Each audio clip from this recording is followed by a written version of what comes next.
Assalamualaikum warahmatullahi wabarakatuh. Selamat siang anak-anak. Waalaikumsalam. Siang, Waalaikumsalam warahmatullahi Siang, wabarakatuh. Oke, alhamdulillah anak-anak pada siang kali ini kita dapat bertemu kembali nih pada mata pelajaran animasi 2 dimensi nih anak-anak bersama Bapak pada hari ini. Nah, pada pertemuan minggu lalu kita sudah membahas mengenai yang namanya animasi komputer dan animasi tradisional, di mana animasi tradisional merupakan animasi yang dibuat per frame anak-anak. Nah, nama lain dari animasi tradisional ini biasa pula disebut dengan animasi sel atau animasi lukisan tangan atau animasi yang dibuat per frame anak-anak. Nah, biasanya pada zaman dahulu animasi ini tuh sampai ditayangkan di bioskop anak-anak untuk animasi sel ini anak-anak. Nah, Bapak ingin mengecek lagi nih pengetahuan kalian yang sudah Bapak kasihkan kepada teman anak-anak. Nah, tadi kan animasi tradisional. Sekarang Bapak mau nanya nih, apakah ada yang masih ingat mengenai animasi komputer? Ayo, siapa yang masih ingat mengenai animasi komputer? Nabil mau menjawab atau Rahman? Saya Pak mau menjawab Pak. Oh, Muhammad Irfan ternyata yang mau jawab. Gimana nih? Ya Pak, jadi animasi komputer mah per frame-nya itu dibuat secara digital Pak. Biasa pakai komputer jadi cepat. Itu Pak. Nah, betul sekali. Nah, Irfan, animasi komputer itu dibuat secara digital, yaitu dengan bantuan yang namanya software atau perangkat lunak. Biasanya software yang digunakan misalnya ada Adobe Animate, lalu Adobe After Effects, dan software-software lainnya anak-anak. Nah, pada minggu lalu, Bapak sudah memberikan tugas nih sama anak-anak. Tugasnya itu, anak-anak coba cari nih contoh dari animasi 2 dimensi.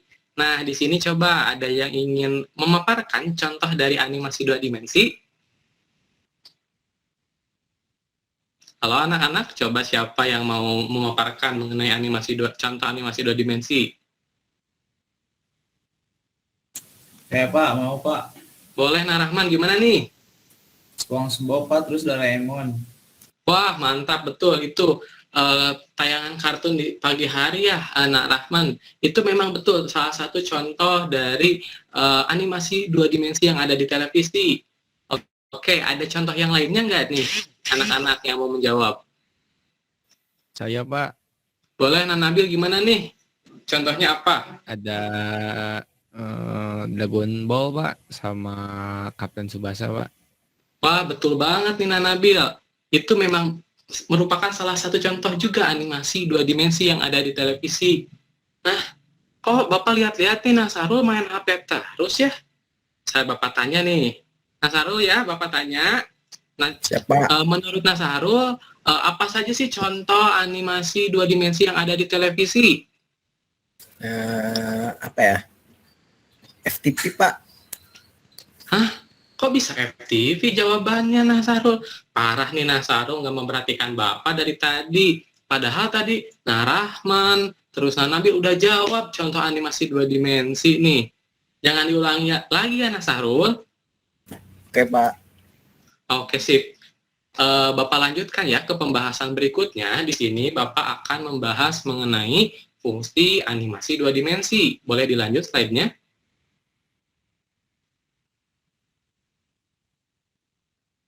Lanjut lagi.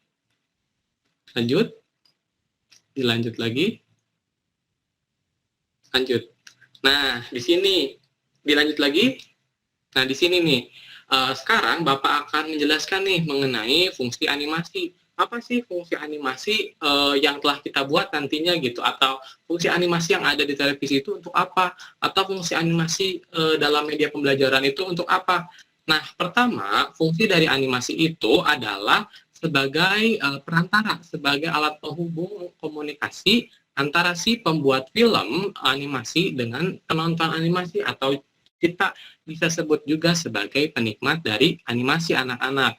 Nah, selanjutnya, fungsi yang kedua, animasi itu digunakan sebagai media presentasi materi tertentu. Misalnya nih anak-anak, Bapak sekarang sedang menjelaskan mengenai pelajaran animasi, mengenai prinsip dasar animasi ini buat anak-anak. Di sini Bapak menggunakan PowerPoint serta animasinya untuk bisa mempermudah anak-anak memahami apa yang Bapak jelaskan. Dan yang ketiga, fungsi animasi itu adalah untuk menunjang dunia periklanan teman-teman anak-anak. Dan yang ketiga, fungsi animasi itu sebagai media untuk menunjang dunia periklanan, di mana anak-anak bisa mengiklankan produk yang anak-anak buat menggunakan animasi, khususnya animasi 2 dimensi. Nah, setelah penjelasan dari fungsi animasi, di sini apakah ada yang ingin bertanya, anak-anak? Pak, saya mau bertanya, Pak. Nah, boleh gimana, Nah Rahman? Nah, animasi, kenapa gitu Pak, animasi itu bisa digunakan sebagai media presentasi materi tertentu Pak, seperti itu.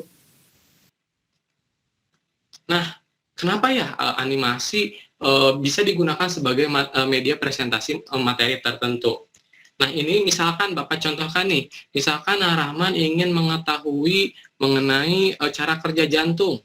Nah, Rahman tidak bisa secara langsung yang melihatnya dari tubuh manusia, tapi dengan bantuan animasi, Rahman bisa melihat bagaimana cara kerja jantung lewat ilustrasi yang dibuat menggunakan animasi, sehingga nanti si animasi ini tuh bisa menjadi media presentasi atau media pembelajaran yang nanti Rahman bisa gunakan. Begitu Rahman, dapat dimengerti Rahman? Baik Pak, terima kasih Pak atas jawabannya. Oke, sip, mantap Rahman. Nah, Bapak akan lanjutkan lagi ya ke penjelasan selanjutnya, yaitu mengenai 12 prinsip dasar animasi. Tapi di sini Bapak cuma hanya jelaskan 6 prinsip animasi saja ya anak-anak. Boleh dilanjut slide-nya? Oke, stop.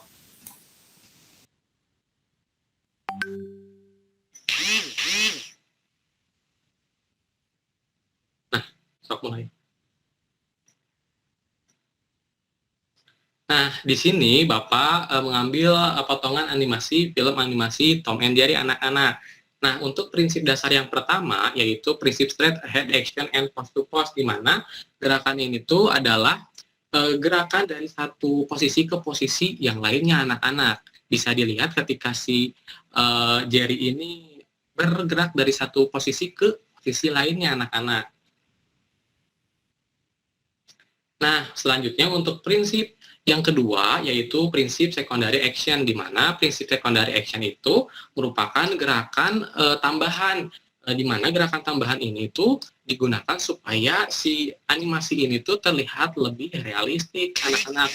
Nah, yang ketiga yaitu follow through and overlapping action, di mana gerakan ini pada animasi itu merupakan gerakan yang mengikuti gerakan sebelumnya anak-anak. Bisa dilihat ketika si jari ini tuh meloncat, ada gerakan sebelumnya. Nah, prinsip yang keempat ada yang namanya prinsip slow in dan slow out, di mana prinsip slow in slow out ini terlihat ketika pada akan meluncur ke bawah, si jari itu kan diperlambat anak-anak dan difokuskan, sementara ketika meluncur ke bawah itu dipercepat anak-anak.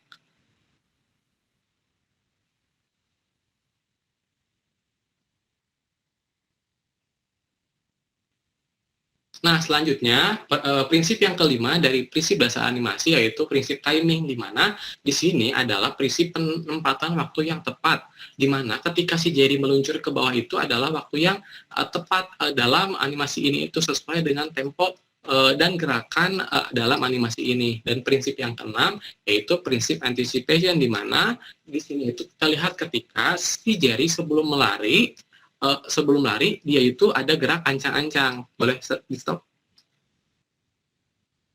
Stop dulu.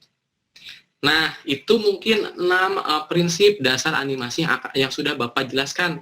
Nah, nanti anak-anak akan dibagi kelompok nih. Berkelompoknya yaitu Nabil sama Rahman dan Syahrul sama Irfan, anak-anak. Nah, untuk tugas yang harus kalian kerjakan itu apa ya? Nah, tugasnya itu pertama, anak-anak harus mencari 6 prinsip dasar animasi lagi nih, selain dari 6 prinsip dasar animasi yang sudah Bapak jelaskan. Nah, selanjutnya nanti anak-anak coba nih presentasiin hasil dari pencarian prinsip dasar animasinya di sini anak-anak. Nah, oke, coba Bapak tunggu. Pak, saya sudah beres Pak. Wah, Rahman bagus nih, sudah beres. Boleh, siapa yang mau presentasi dari perwakilan kelompok Rahman? Boleh Nabil, Pak. Gimana Nabil? Boleh langsung presentasi? Ya Pak. Dari saya Pak. Boleh langsung disebutkan Nabil? Izin menjawab Pak. Boleh. Dari hasil diskusi kelompok kami Pak. Jadi yang saya temukan Pak ada anticipation Pak. Jadi anticipation itu gerakan ancang-ancang Pak. Lalu selanjutnya ada squash and stretch. Jadi squash dan stretch itu gerakan yang lentur Pak. Jadi mengerut dan mengembang Pak. Lalu selanjutnya ada staging, yaitu sudut pengambilan yang tepat yang membuat penonton seperti merasakan pada keadaan tersebut Pak. Nah, betul banget Cukup, nih Pak. dari kelompok Nabil sama Rahman nih, betul. Tadi anticipation dijelaskan ulang ya sama kelompok Nabil dan Rahman bahwasannya kita bisa melihat ketika si objek dari animasinya itu melakukan gerak ancang-ancang. Nah, yang kedua ada squash and stretch, yaitu ada pola mengembang dan mengerut gitu pada objek animasinya. Dan yang ketiga tadi ada staging atau sudut pengambilan gitu. Nah, sudut pengambilan yang tepat katanya tadi disebutkan akan bisa membuat si penonton atau penikmat animasi itu seperti berada pada pada aslinya gitu, seperti pada objek aslinya anak-anak. Nah, karena kelompok Nabil dan Rahman itu cepat sekali mengerjakannya, maka akan Bapak kasih reward nih. Rewardnya apa? Nanti Bapak kirimkan beng-beng nih ke rumah Nabil sama Rahman. Nah, untuk kelompok yang kedua nih, mau presentasi juga nih. Boleh langsung presentasi kelompok kedua, kelompok Sahrul dan Irfan. Saya Pak, boleh Pak? Oke, silahkan Nak Irfan. Ya Pak, jadi yang pertama tuh ada exaggeration Pak, gerakan yang berlebih-lebihan. Kemudian ada solid drawing yang dimana bayangan seolah itu nyata. Habis itu ada feel, karakter yang unik dari setiap tokoh Pak. Oke, mantap sekali Nak Irfan dan kelompoknya nih Nak Sahrul. Betul sekali, tadi ada exaggeration ya, gerakan yang berlebihan atau hiperbola nih namanya anak-anak. Nah, itu tuh supaya terkesan lebih lebih asik aja gitu si animasi yang dibuatnya. Lalu ada appeal itu berkaitan dengan karakter tokoh dalam animasi anak-anak. Wah, anak-anak Bapak pintar-pintar sekali nih dalam mencari, dalam berdiskusi, lalu menyampaikan kembali nih hasil diskusinya di depan kita semua. Oke, mungkin sekian dari Bapak. Mohon maaf apabila banyak kekurangan. Bila taufiq wal hidayah. Assalamualaikum warahmatullahi wabarakatuh. Waalaikumsalam warahmatullahi wabarakatuh.